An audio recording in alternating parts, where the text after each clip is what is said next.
વડોદરાના ડભોઈમાં ઝી 24 કલાકના અહેવાલની મોટી અસર થઈ છે। દાદાગીરી કરનાર બિલ્ડર પર આખરે પોલીસ ફરિયાદ નોંધાઈ। ઝી 24 કલાકના અહેવાલ બાદ પ્રશાસને પોલીસ ફરિયાદ નોંધાવી છે। રહીમ ખત્રી, નાસિર, જાવેદ વોરા, હનીફ વિરુદ્ધ પોલીસ ફરિયાદ દાખલ કરવામાં આવી હતી। બેતનૂર પ્રોજેક્ટ અંતર્ગત નર્મદા કેનાલ ગાયબ જ કરી દેવામાં આવી હતી। નર્મદા કેનાલ તોડી અને કોમર્શિયલ પ્લોટ બનાવવામાં આવ્યા હતા। જો કે ઝી 24 કલાકના અહેવાલ બાદ કલેક્ટર પણ એક્શનમાં આવ્યા। તો ઝી 24 કલાકના અહેવાલ બાદ કલેક્ટર એક્શનમાં આવ્યા। બિલ્ડર પર આખરે પોલીસ ફરિયાદ નોંધાવવામાં આવી છે। ડભોઈમાં જે રીતે આ બિલ્ડર અને આ બિલ્ડરે જમીન પચાવી પાડી બેતનૂર આ પ્રોજેક્ટ અંતર્ગત નર્મદા કેનાલ ગાયબ જ કરી દીધી। નર્મદા કેનાલ તોડી અને કોમર્શિયલ પ્લોટ બનાવવામાં આવ્યા હતા।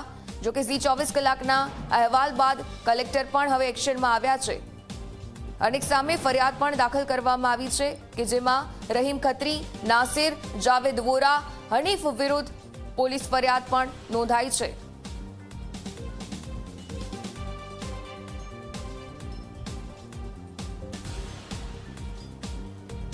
ફોનલાઈન પર સંવાદદાતા ચિરાગ પાસેથી વિગતે જાણકારી મેળવીએ। ચિરાગ, જે રીતે આ બિલ્ડર્સ અને બિલ્ડરો દાદાગીરી કરી રહ્યા હતા, ઝી 24 કલાકના અહેવાલની પણ ધારદાર અસર થઈ, શું અપડેટ્સ આપની પાસે?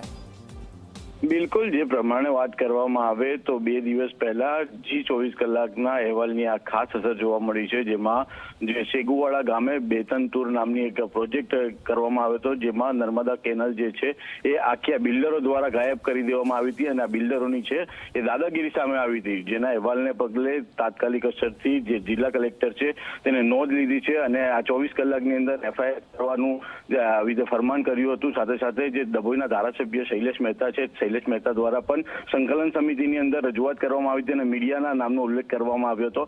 એટલે કે ક્યાંક ને ક્યાંક આ અસર છે ને હાલ તો જે તાલુકા પોલીસ સ્ટેશન ખાતે આ જે 4 લોકો વિરુદ્ધમાં જે ફરિયાદ નોંધાવવામાં આવી છે, સાથે સાથે હવે પોલીસે આ તમામને પકડવાના ચક્રો ગતિમાન કરવામાં આવે છે। પરંતુ મહત્વની વાત અને મહત્વનો સવાલ આ ઉભો થાય છે કે પોલીસ પકડ્યા બાદ કયા પ્રકારની કાર્યવાહી કરવામાં આવે છે એ તો આવનારા સમયમાં જ ખબર પડી શકશે। ધન્યવાદ વિગતો સાથે જોડાવા બદલ।